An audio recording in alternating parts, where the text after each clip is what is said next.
Hey everyone, welcome to the weekend edition of The Bullet for July the 2nd, 2022. My name is Paul Lathrop.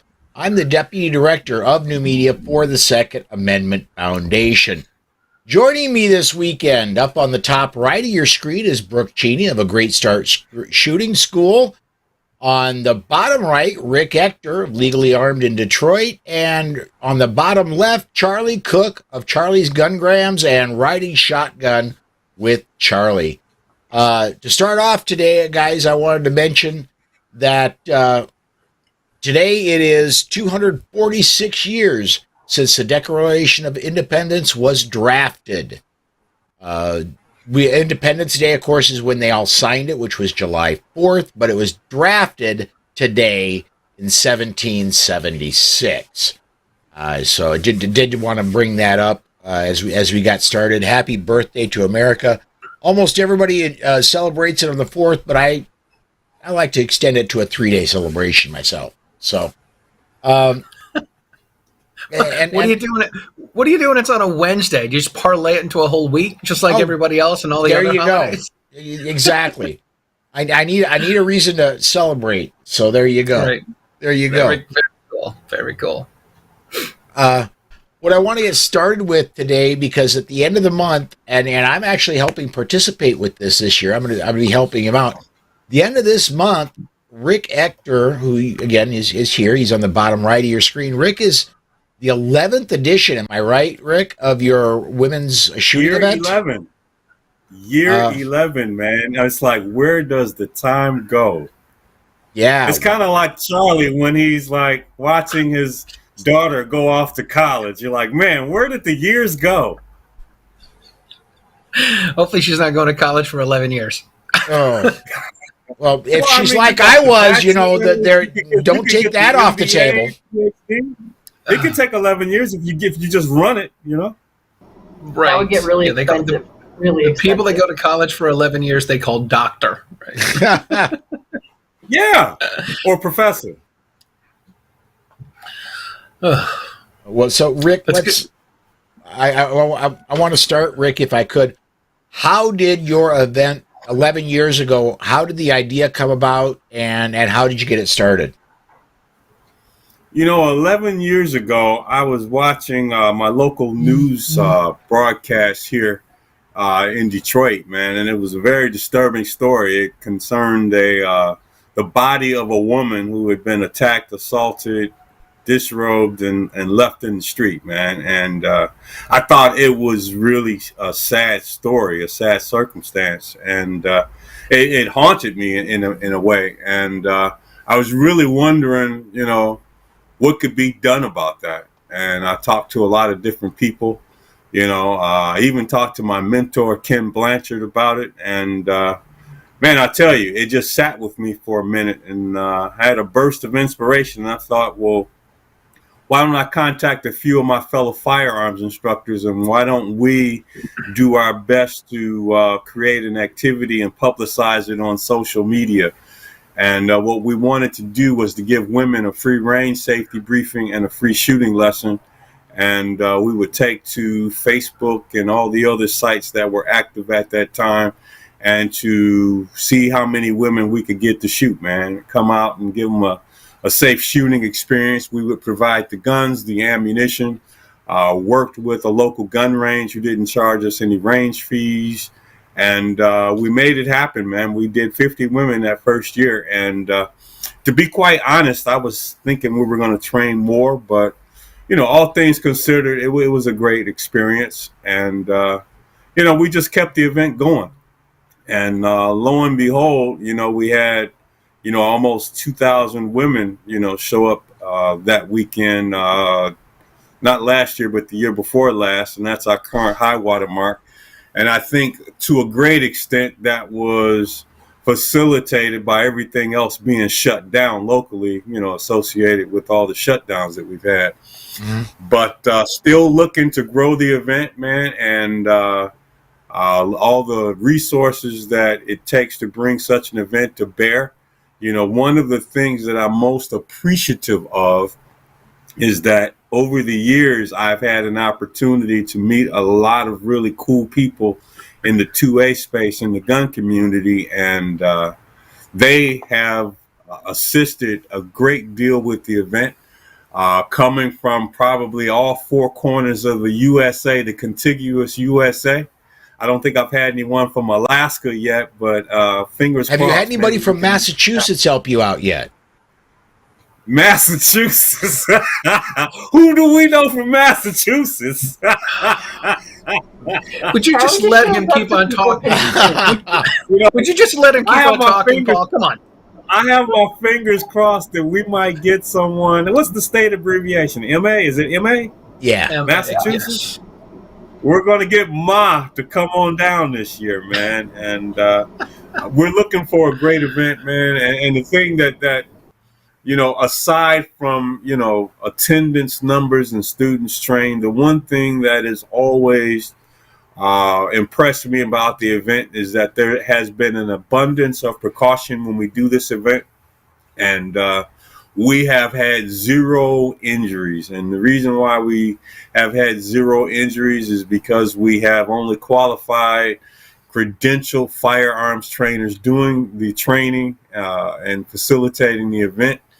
And that, we train one-on-one in the booth. There's an instructor who has nothing else to concern himself with but the student that he is working with right there in the stall. So, yeah, man, it's a great opportunity to enhance personal safety.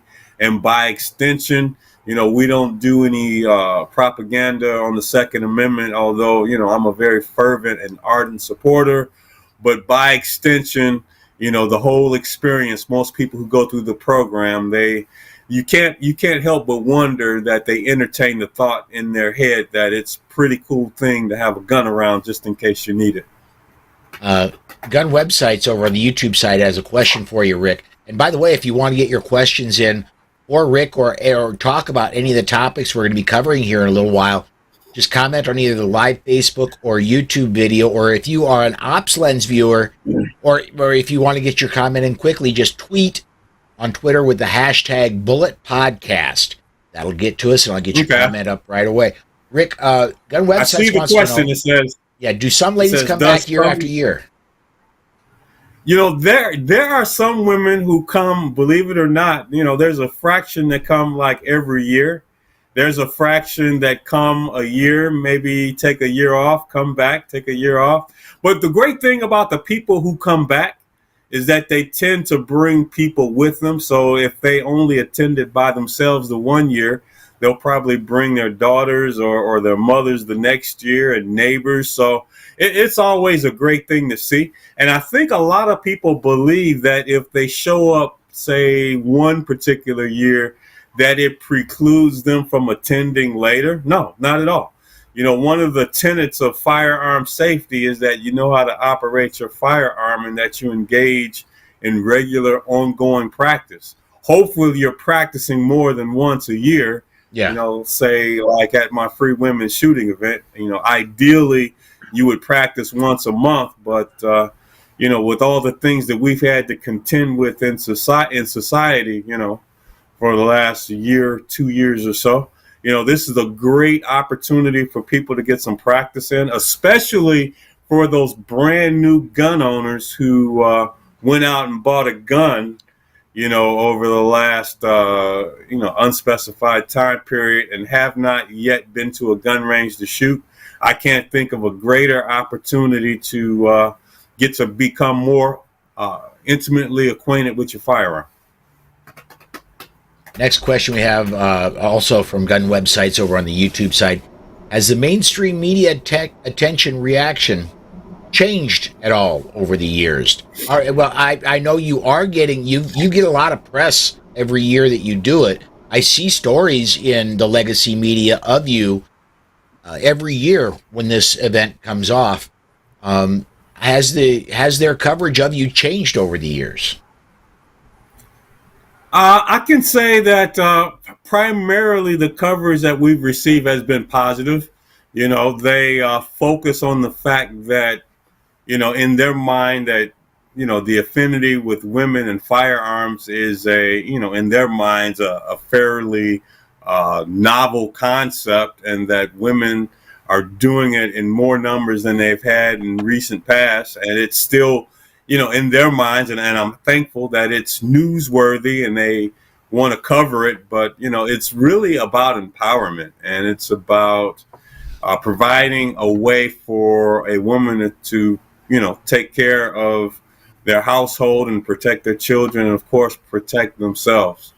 Women are the favorite targets of bad guys. They typically tend to be smaller in size, and they tend to have, young people with them that also facilitates bad guys doing bad things. So yeah, I'm really thankful that women are supporting the program. The only investment that they have is that of their time, and we welcome them with open arms. And we are going to have another great event this upcoming July, last 2 days of July 30th, July 31st. Couple more comments in here. Go ahead, Brooke. I just want to know. Yeah, sorry. I'm like, how do they find you? How do they sign up? All that fun stuff. Oh, great. Let's see. People are familiar with social media. My handle on most sites is Detroit CCW. If you're from Charlie and you're from a long way away from us geographically, Detroit is spelled Detroit. It's not spelled like Deriot. Detroit CCW is my handle on most social media sites, which would include Facebook, Instagram, Twitter, YouTube. I'm Rick Ector on LinkedIn. Yes, I'm even on LinkedIn. And let me tell you, man, my old age is catching up with me. Oh, Snapchat. I joined Snapchat the other day. So I'm really learning, and I'm proving that, yes, an old dog can still learn new tricks. So if a girl wants to sign up, she just finds you and emails you, says, hey, I'd like to be at the event, and then you send them information. Well, I have an official event page set up on Facebook. Hopefully, if I mind my manners and don't get too political, they won't suspend me like I probably have been suspended like scores of times over the years. But I've been biting my tongue a lot lately, especially with some of the great, exciting things that have occurred in the gun community. I'm sure that we're going to talk about today, like SCOTUS and some of the things that they had to say about gun rights and all that other stuff. But yeah, if you want to look for me, Rick Ector, I swear to God, I'm easy to find. The official event page is set up on Facebook as an event. I will also have some links as a backup on my blog, Legally Armed in Detroit. And of course, yes, the acronym for that site is memorably laid. And are you John? still? I got her to laugh. I got her to laugh. Let me tell you. She's flushing. You can make a woman laugh. It's like the greatest thing in the world. My heart is fluttering that I made her laugh. Oh, gosh. Well, and of course, it's so appropriate that Mr. Petrolino is the one who said, yes, get laid with Rick Ector. Yes. Thank you, John. And this is why Charlie and Petrolino. I didn't have to say it. Thanks, John and Brooke. This is why they don't put us together too often. No, it can be dangerous. Right. And so the one thing that I would be remiss if I did not overly, emphasize is, yes, I need and want firearms instructors to come to Detroit.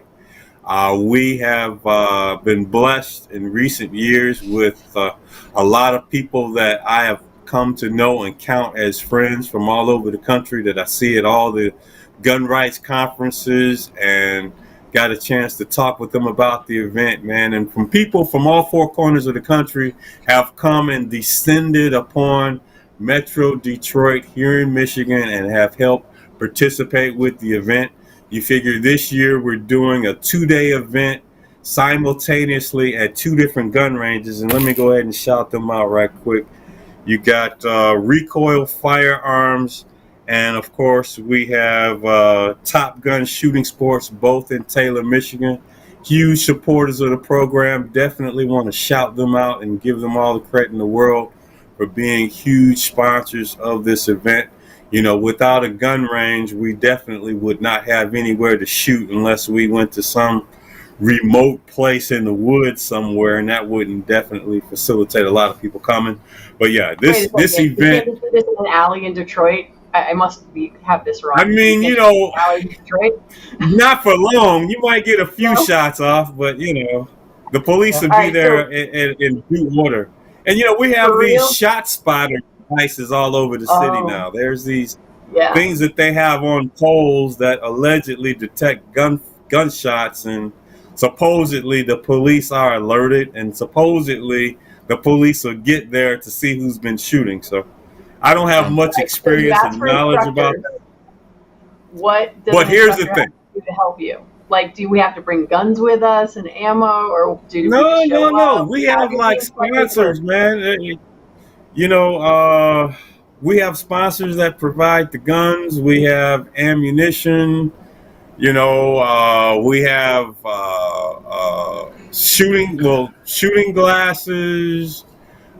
We have earplugs. I mean, literally, what I need right now are people who want to share, who believe in the program, who believe that, you know, it's worth the investment of their time to be there, to empower scores, if not hundreds, and let you know what, be still my faint heart. If we can go thousands, train them how to safely operate a firearm, protect their homes, themselves, and their babies. Because let me tell you, one of the crimes that really doesn't get a lot of attention, you know, everyone talks about the homicide rate, right? Because there's a body typically associated with that crime, right? And so in any community, you know how many murders have been committed. And then armed robberies and assaults, those get a lot of attention. But the crime that really does not get any attention at all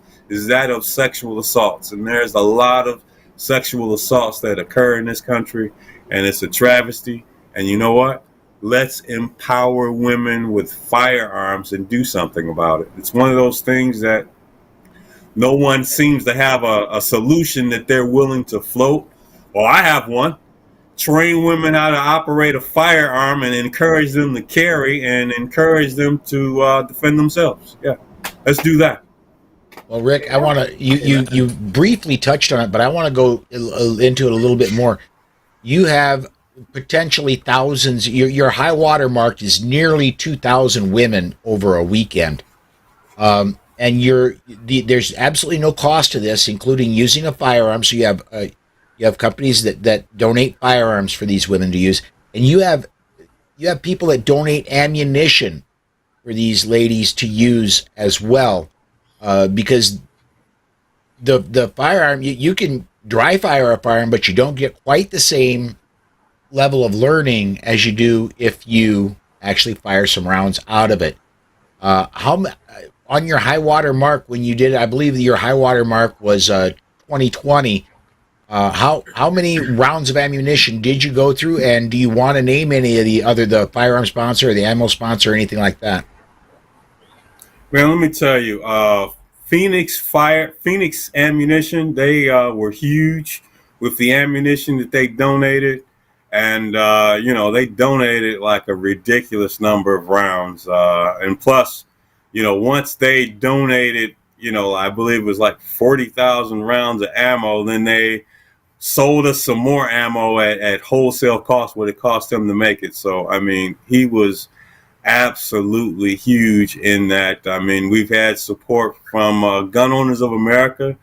You know, they definitely made a financial donation. You know, we've had a couple of Michigan Coalition of Responsible Gun Owners made a sizable financial donation to the organization to facilitate, you know, buying ammunition. You know, of course, the firearms instructors who participated donated their time and instruction. I mean, you know, it's just been a labor of love. And here's the thing. I have been extremely fortunate and blessed that I have friends that, I've made all over the country. That includes you two gentlemen. We're going to get Charlie to show up finally this year. So it's great. And I'm just excited that I've been fortunate to have had a lot of friends that I've made over the years. I go to the conferences when I can. Of course, I went to NRA, seems like just a few weeks ago, but it's probably been about a month or so, right? Going to GRPC is always, a lot of fun, and love hanging out there and meeting all my counterparts from all over the country. But it's great. I truly believe in the cause. It's worthy. It's a great investment in your time. But here's the other thing that really sticks out when firearms instructors come and participate. It's all the networking that occurs. And I see a lot of people doing a lot of joint ventures and projects that come out of meeting their counterparts face to face, whether they're local, regional, or national. And so that's another synergy that people get when they participate in this program. So it's a lot of fun. And usually what we do on Sunday, for those who don't have any prearranged engagements, is that we usually go out somewhere for a nice meal, someplace that can accommodate all of us and who aren't adverse to huge numbers of people descending upon their business and throwing money at them for food. But let me tell you, it's always a great recap to the event. And I look forward to doing it again this year, especially with Charlie being in the house. Don't forget his daughter. Well, we bring in the girls I'm too. excited. I have Charlie coming to Detroit. I'm excited. All right. Well, and I should mention I will be there as well. I have not yet decided whether I'm. Let's not forget Paul, Rick. Okay. It's easy to do that, but I've not yet decided whether I'm driving the car or if I'm taking the bike. I haven't decided that yet, but I know I will be there. So, I look forward to having you both there for real. It's going to be awesome. It's going to be great. And, it's really cool, man, because I have like some great friends in the gun rights community, and I love them all, for real, because you guys make this event go, man, and I appreciate you all to a person, for real. Well, we do need to the weekend bullet is really a week in review for the news, and I wanted to take some time, Rick, to talk about your event and to convince ladies, if you can get to Detroit on the 30th and 31st, do it. Simply because where else are you going to be able to get training? Absolutely no cost to you. So if you're a trainer and you can get up there, join Charlie, join me, join dozens of other instructors that are going to be showing up from throughout the nation. A number of folks that are regulars here on the SAF pages, on all your video shows, they're going to be there as well. Mm-hmm. I know Amanda and Rob are coming. Yep. Amy Lucas, I'm sure she's going to be there. Patrick Collins is going to be there with his crew of people. He's bringing up a contingent from Atlanta. So from Atlanta. Pat is a cool guy, man. He is, and I remember bumping into him on the street at NRA conference years ago. It was like, "Hey, what's up, man?" And on site, became friends. It's like, imagine that, meeting a guy in Atlanta, and like, was it Atlanta? And he's from Atlanta, but I think that conference was in Fort Mitchell, Kentucky that year. You guys remember Fort Mitchell, Kentucky? Right outside. No, Rick, we're not that old. Man, let me tell you. You know what? It is an honor. It is an honor to age and become an old man. And yes, you know what? I have children, and get this. one of them had the audacity to make me a grandfather, man. So yeah, I am old, getting older, and I welcome the opportunity to add scores of years to my existence. I'm happy, glad to be here. And guess what? A gun is going to help me do that. There you go. Boom. Let's get to some of the stories we have to cover. We talked about the Bruin decision last week, and that's still obviously relevant in the news. This week, 4 cases in the Supreme Court got granted cert, which means they agreed to review, vacated, which means the lower court's decision was not overturned, but basically lopped off, and sent back to lower courts for reconsideration. Those 4 cases. First up, I've got the Maryland assault weapon ban, both New Jersey and California magazine restrictions that happened to, and the Hawaii open carry ban that happened to. I talked with Alex yesterday on the Friday edition of the Bullet, and that doesn't mean that the Supreme Court actually overturned them. They just said, hey, look, you screwed up, and look at what we just did in the New York State Rifle and Pistol Association versus Bruin case, redecide it. And so it's not time to go strap on the Colt Python and roam Waikiki Beach yet. But it is good news, and good things are happening.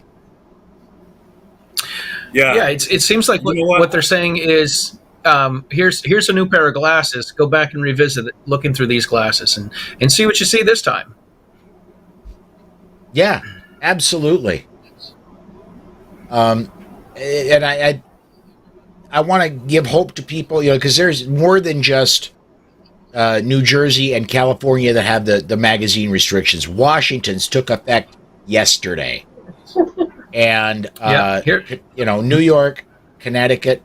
A lot of states have magazine restrictions. Massachusetts, I believe in the next couple of years, those are all going away.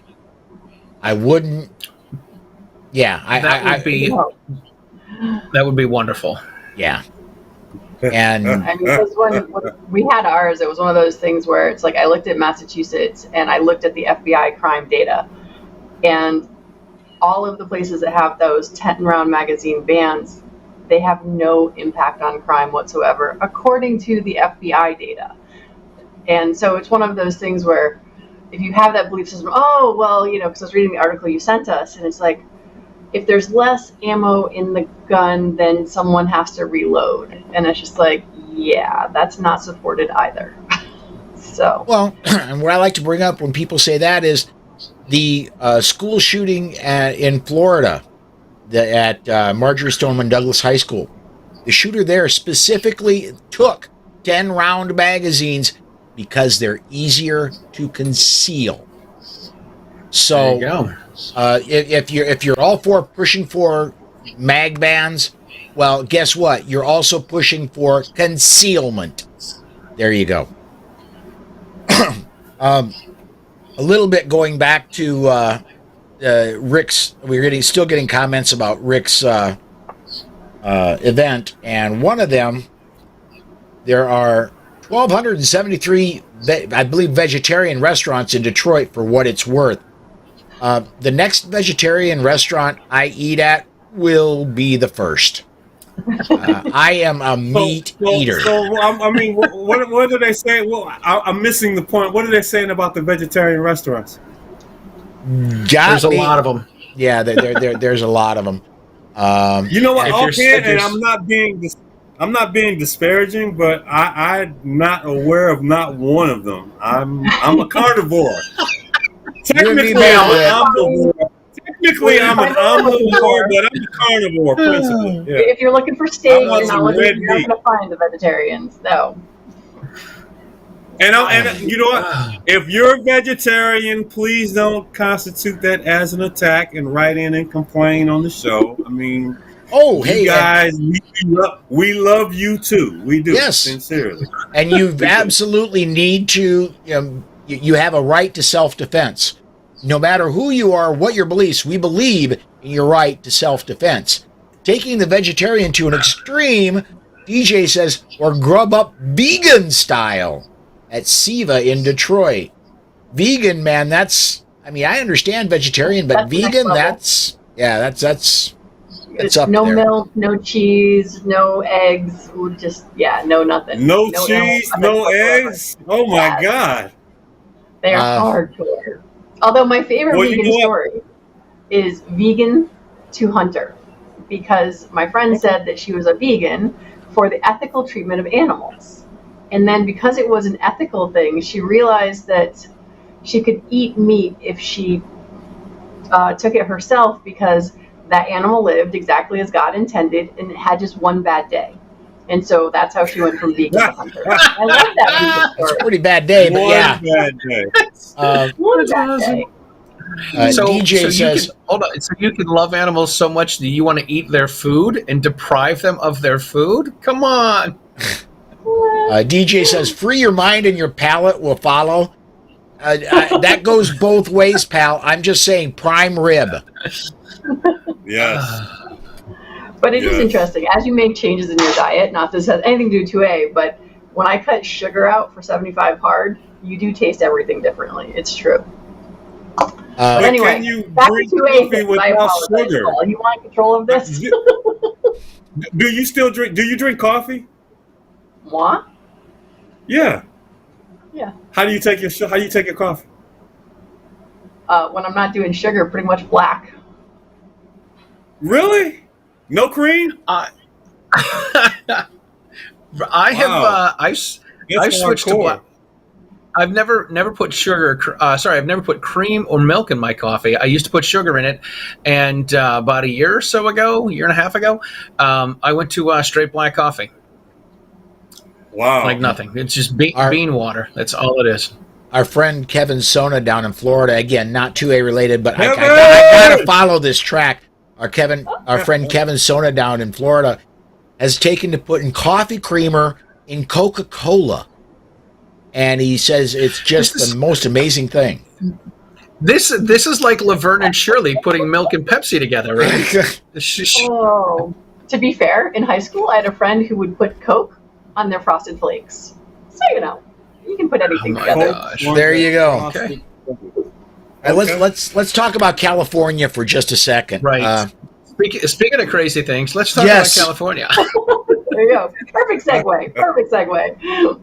California has leaked anybody who has a concealed carry permit in California, your address, your birthday, a lot of other information. It's not just concealed carry permit holders. Anybody who they've attempted to file a red flag law, or there's been if you're around the firearms industry in California, your information is most likely out there. Story off of the Daily Caller.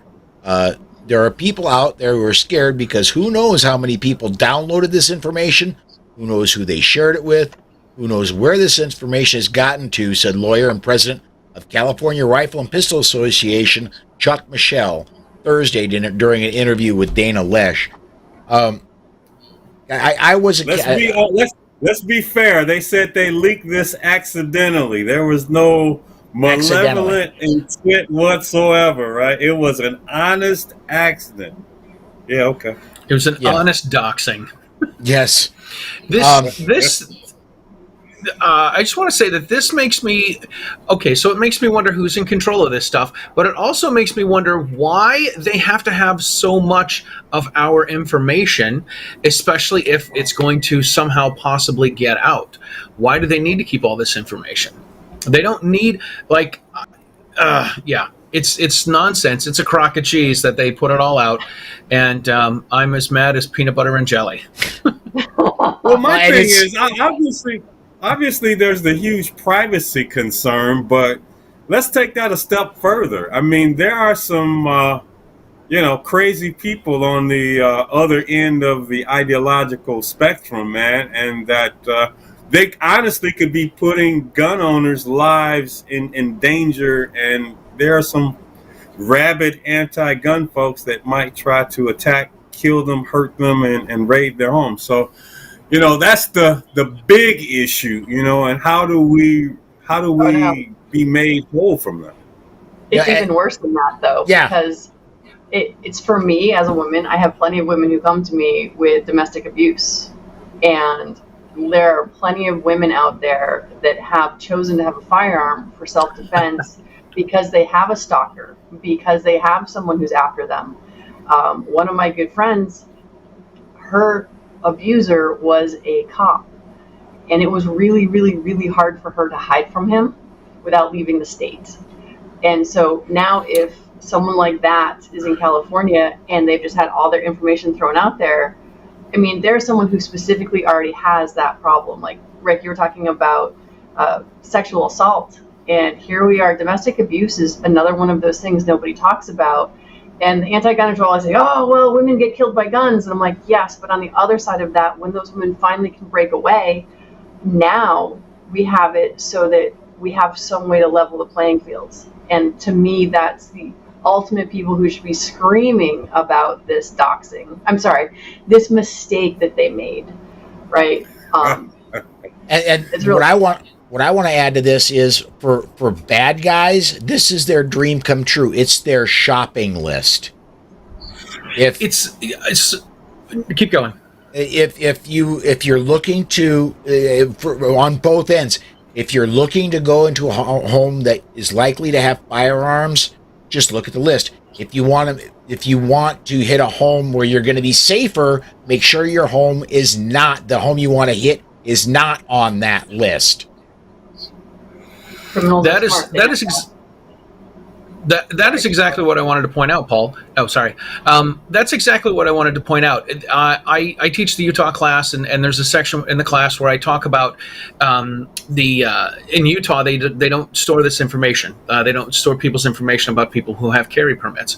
And I always go back to the reason they did this is because in Westchester County in New York, after Sandy Hook, the Westchester County, there was a newspaper in Westchester County that published the names of the people that have carry permits, which is gun shaming. It's doxing them. It's also saying these are the houses you can break into to find some firearms.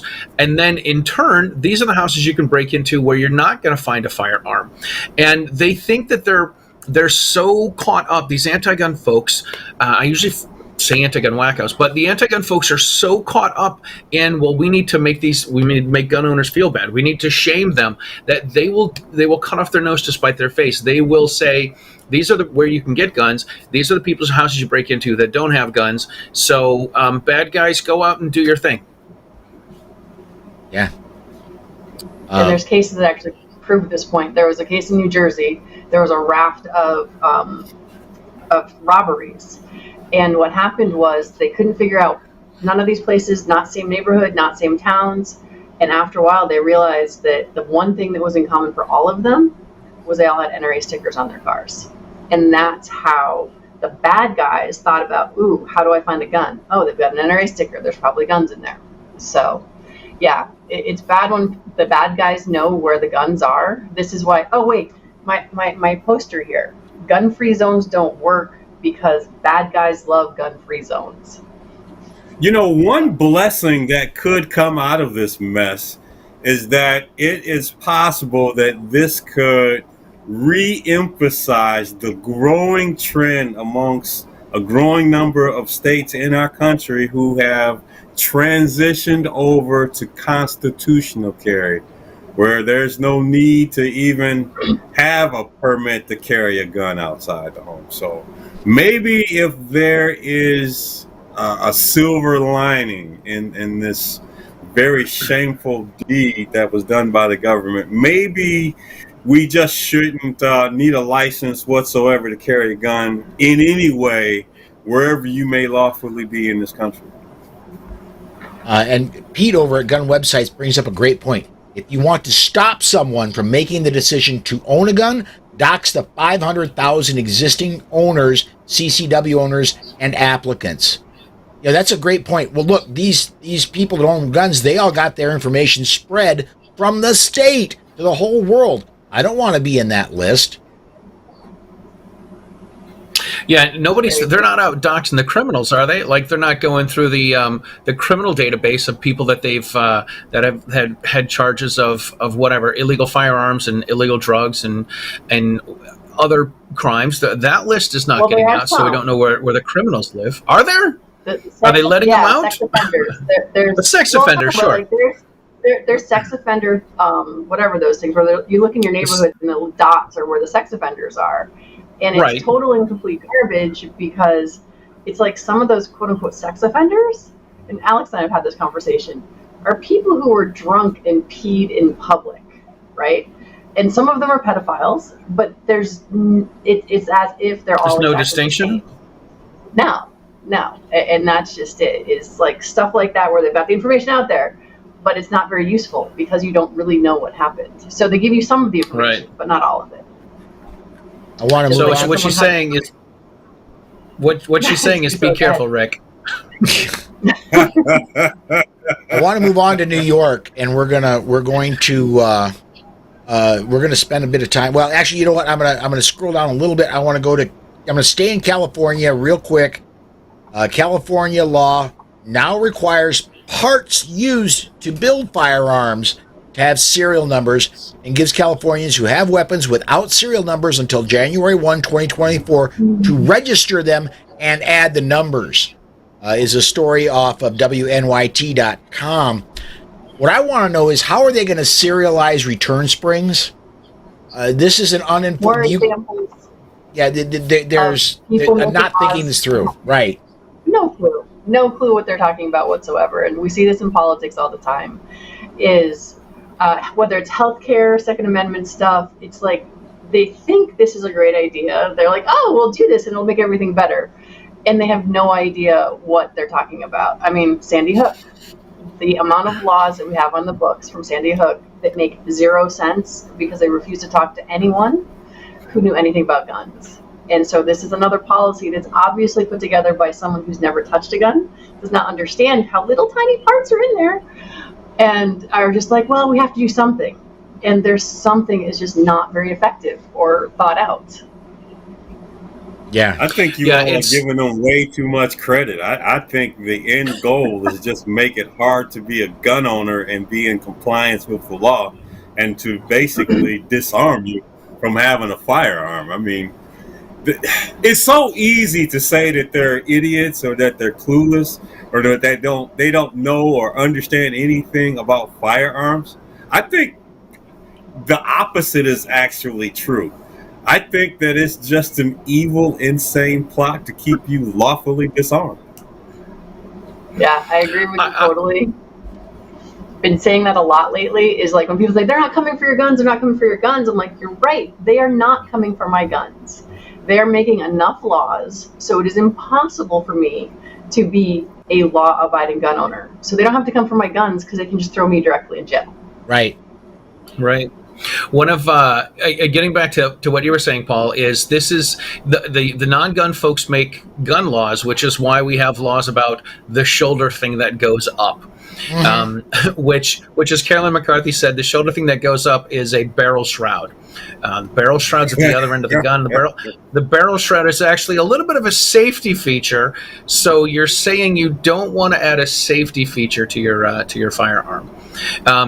One of the guys that I like to listen to is not a gun guy, but I enjoy his podcast regularly.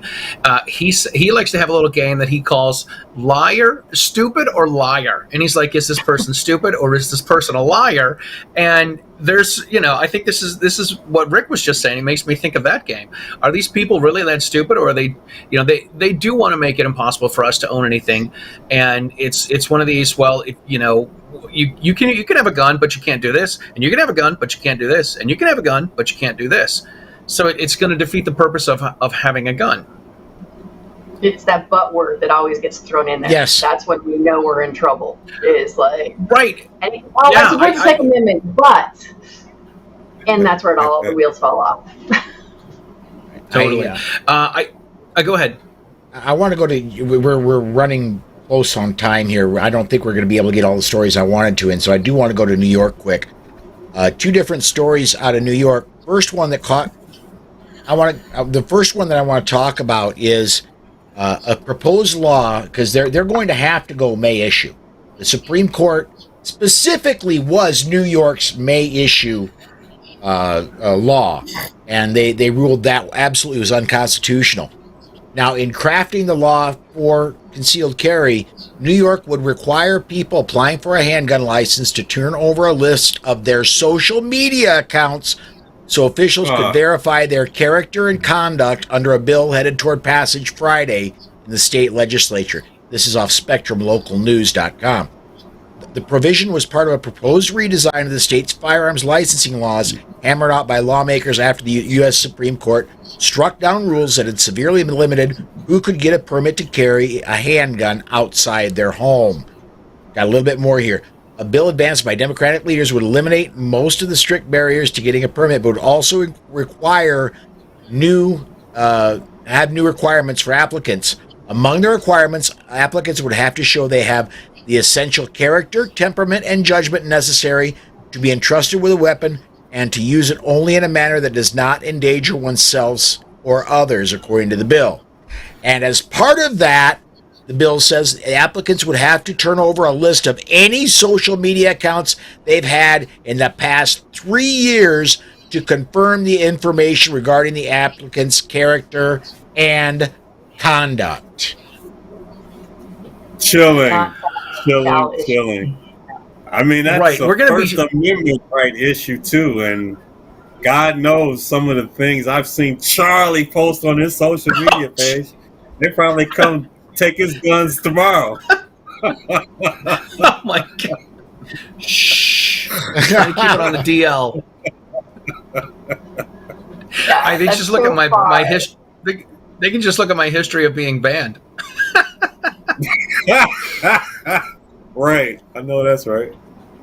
It's especially chilling. I mean, one, you'd have to be able to discern the intent behind someone's writings on the social media account and make the translation into what would they do if they were issued a concealed carry permit out and endanger the lives of the general public. I mean, it's mind reading. I mean, the Constitution, man, is so very clear. The Second Amendment is so very clear. I mean, just read it word for word. Shall not be infringed, man.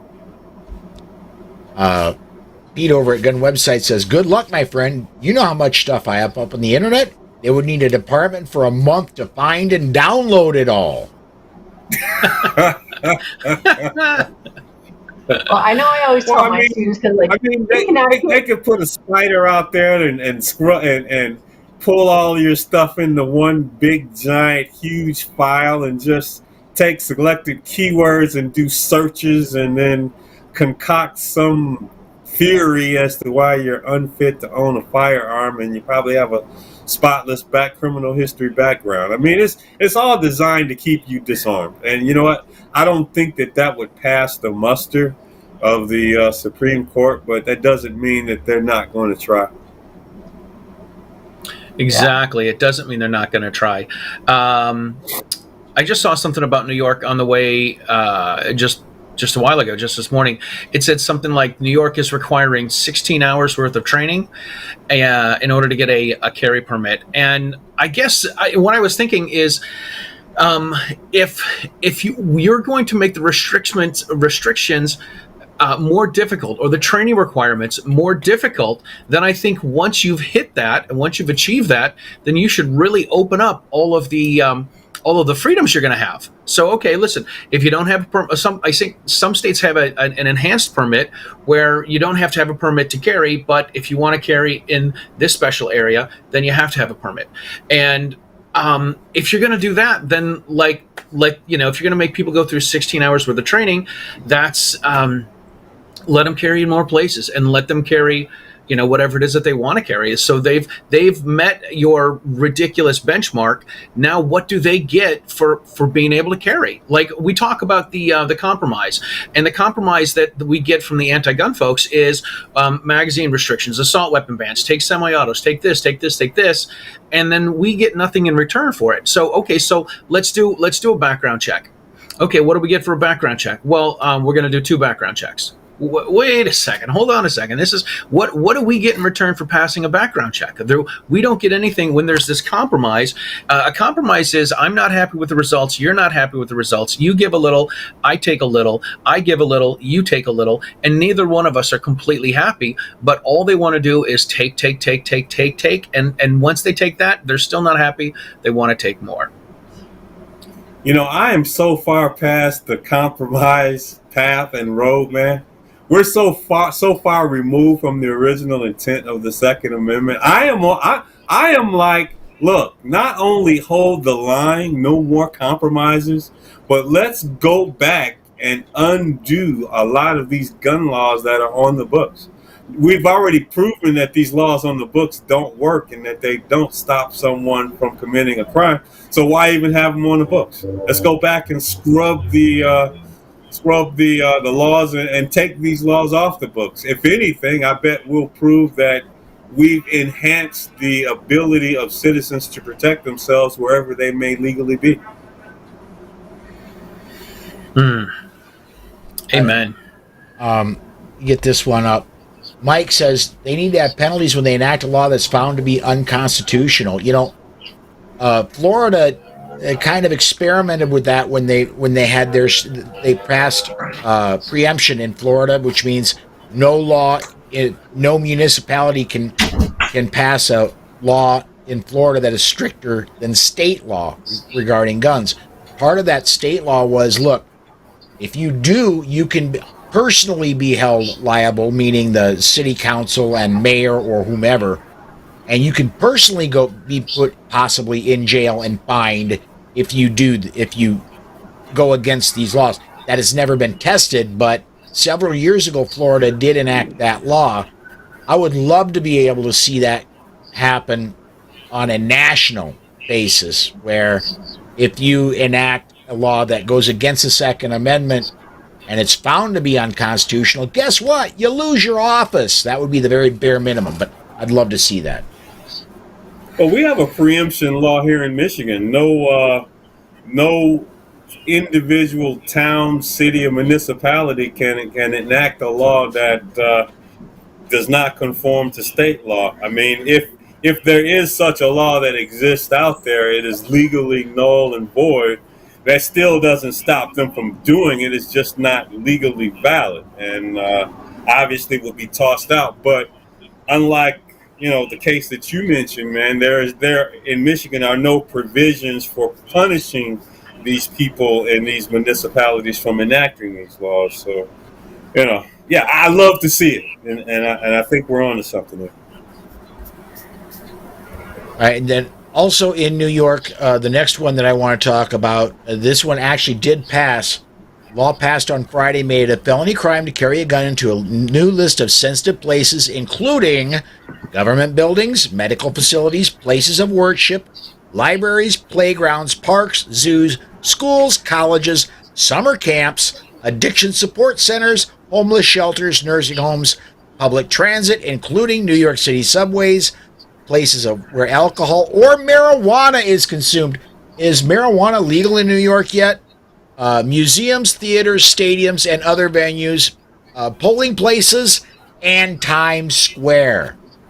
Why not just ban them? Why not just ban guns? I mean, you successfully have itemized everywhere you can legally be outside of your home. Just ban guns, right? Isn't that what they got in trouble for? In the first place, yeah. So here's where you can keep a gun. You can keep it in your house, in the living room, but that's it. If you go to the bathroom, out of the question. If you go to the den, out of the question. If you go to the kitchen, out of the question. Can't take it in your bedroom. Can't take it in the garage. Like, the list should be the places you can carry, because I stopped listening about 7 places into it. Yeah. Under the light of Bruin, this is, I'm sure, going back to the Supreme Court. I'm sure it's going to go there in a pretty good hurry. I don't expect it to take the 4 years that it took Bruin. I would expect this to be back at the Supreme Court fairly quickly, and I expect most of those to go away. It just doesn't make any Yeah, sense. well, you know what? I hope you're absolutely right. I hope that you are right. But here's the thing about those anti-gunners, man. They do not quit. They are in. They have an incredible amount of stamina, and you know what? We have to at least match that and keep pushing these folks back. Well, I mean, and to Mike's point of needing a firearm, it's like, it's not even that. It's like, if I own a medical building, it's a private practice. I get to Yes. decide. The state should not be telling me what I can and can't have on my private property. So this is one of my things, is like, it's not even about anti-gun, it's freedom. I mean, one of the things is state freedom, right? Rick, we're talking about the Constitution.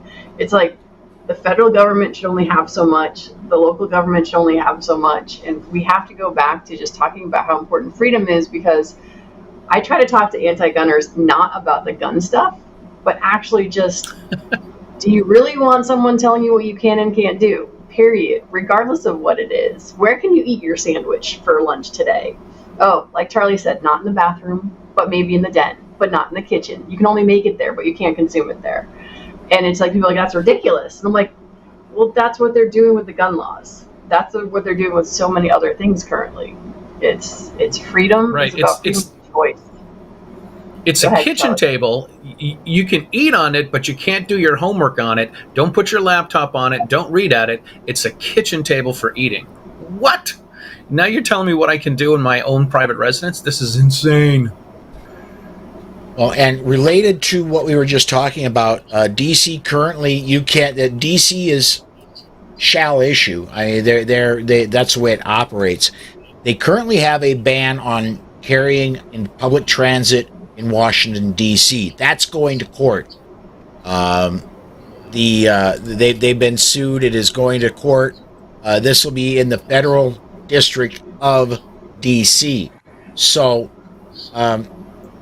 This is not going straight to SCOTUS, but a decision on this one will help with the New York, you cannot carry on the subways.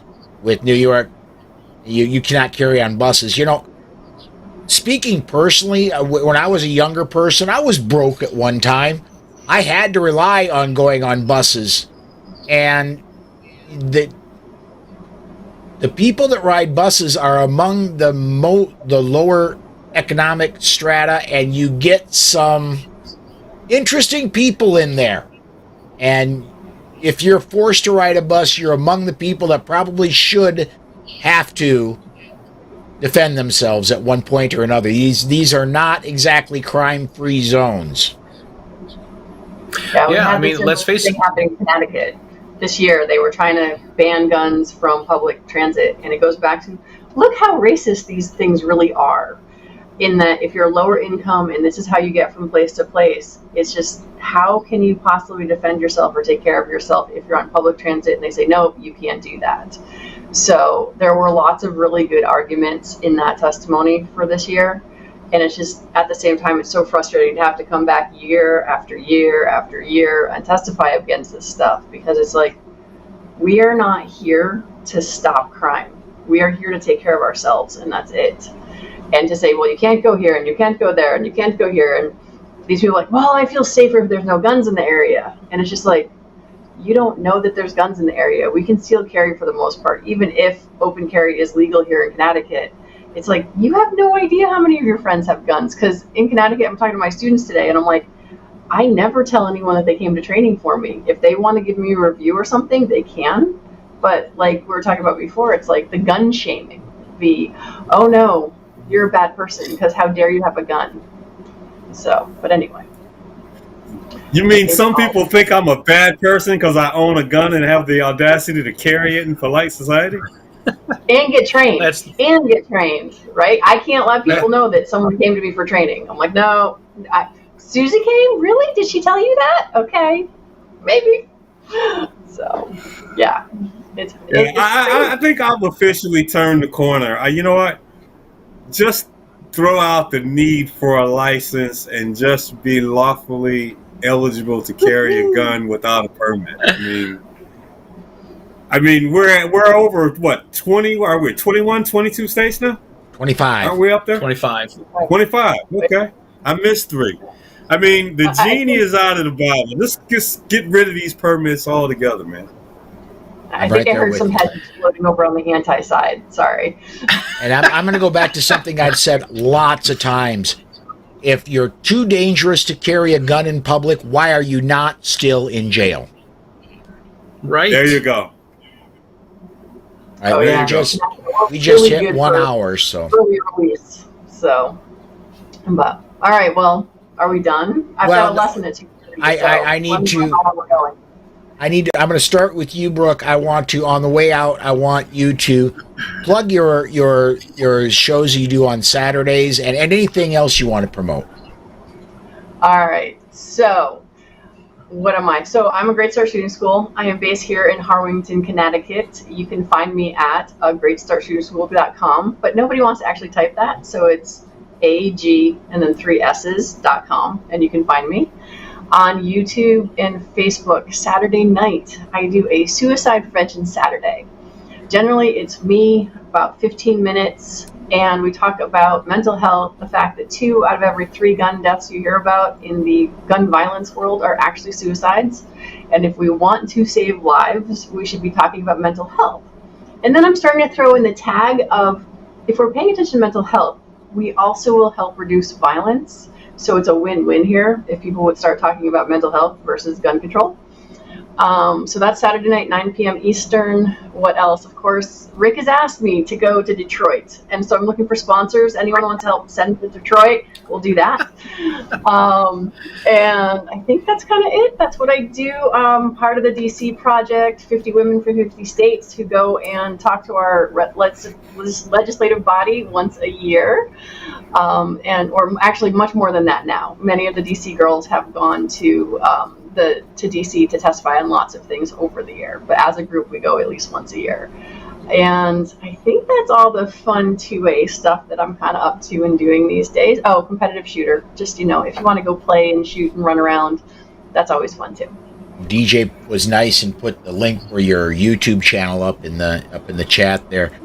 Yes, DJ helps me on Saturday nights, and so he's there on my live chat too. Rick, Brooke, I think it's really cool that DC Project, you're affiliated with that. But here, check this out. Guess what the ladies from DC Project are doing the last 2 months, the last 2 days of this month? Guess what they're doing? Lots of us. Are they going to come playing with you? They're coming to Detroit to help us. Not all of us. Well, obviously you're not coming, but all the other ones might. Yeah, we're coming to Detroit. We're coming. Why are we coming? We're going to give women a free range safety briefing and a free shooting lesson here in Detroit. It is the 11th annual free shooting event for women. If you are a woman, however you want to define it, I don't define it, however you identify, come down to our free event the last 2 days of this month, July 30th, 31st, Metro Detroit and Taylor, Michigan. We are going to train women for free. It only requires an investment of their time. You'll be paired up with a firearms instructor one-on-one. You'll be provided with a 9mm firearm. You'll be given instruction. You will have safety equipment. It's safe and it's a ton of fun. It will be at Top Gun Shooting Sports and at Recoil Firearms, July 30th, July 31st. How to get more registration information, go to any of my informational portals on the internet. I'm Detroit CCW just about everywhere. Facebook, Instagram, Twitter. I even have a YouTube channel. And guess what? Find me on LinkedIn, Rick, R-I-C-K, Ector, E-C-T-O-R. It is the event of the year. Come one, come all. Registration opens on July 24th. And yeah, Brooke, love to have you there. All right. I have to talk to the family. I'll see what I can do. I didn't have to ask Rick to plug what he was doing. He just kind of launched into it. But Charlie, dude, What do you want to plug today, man? Well, I want to say that I am glad that Rick is getting all worked up about Brooke and not me, but I'm sure that'll change. I think I'm sensing some jealousy. You like are starving for the attention I usually lavish upon you. But yeah, you make it to Detroit, man. I'm going to give you all the special attention you need. You think it's jealousy? It's a sigh of relief right now, man. Brooke, I want to say there's space in the stagecoach if you need a ride. We're gonna be going down by 84 and cutting through Pennsylvania to get to Detroit. So you just throw me in the back and I'll go. If you can clear it with the family, we'll make it happen. Anyway, Riding Shotgun with Charlie. Check out the website. Subscribe to the YouTube channel. You can listen to the show in podcast form. The last show I had, which I put out this week, was with Evan Knappen. I interviewed him up in Boscawen, New Hampshire, which is near Concord, and I had a great time. We talked all things the difference between New Jersey and New Hampshire. So it's a great show. Evan Knappen is a wealth of knowledge. He's a pro-Second Amendment attorney in New Jersey. He helped get a case of Shaneen Allen and Brian Aiken pardoned by Chris Christie. So please check it out. I gotta say, man, when you were filming that, I became extremely jealous because we were sending text messages back and forth that day, and you said, right now I'm with Evan Knapp and we're having cigars in my car, and I'm like, oh my God, I am so jealous.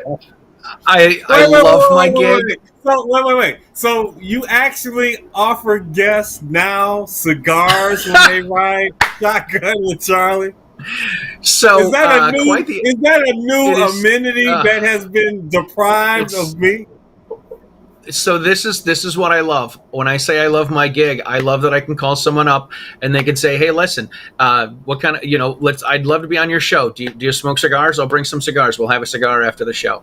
So Evan was the one that hooked us up with some cigars. It was great, man. It was I love my gig. I love my gig. I love my gig. So is this a new benefit going forward, or is this kind of like a one-off? So actually, it's the requirement. If you want a new show, you got to hook me up with some cigars. We'll smoke some. You bring the cigars, we'll do a show. How about that? And it wouldn't hurt if you added a little bit of alcohol in there as well, right? Yeah, that makes the conversation much more interesting.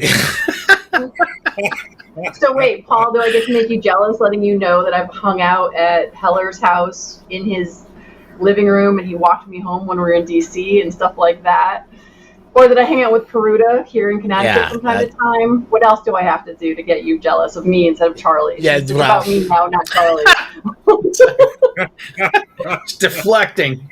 And to make you all jealous, I get to hang out with cool people like you all every day of the week. I get to interact with all kinds of cool people every day of the week, have them on the show, talk with them, and have great times both pre and post show.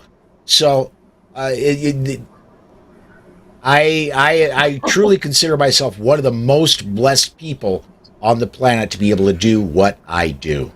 So, and you have an awesome wife. That's amazing. I do. Awesome wife. I absolutely do.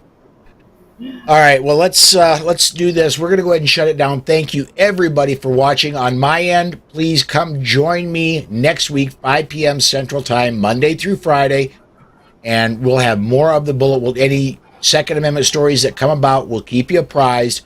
And we've got, starting next, let me get my calendar up, starting next Thursday, we have a rotating group of people that join me.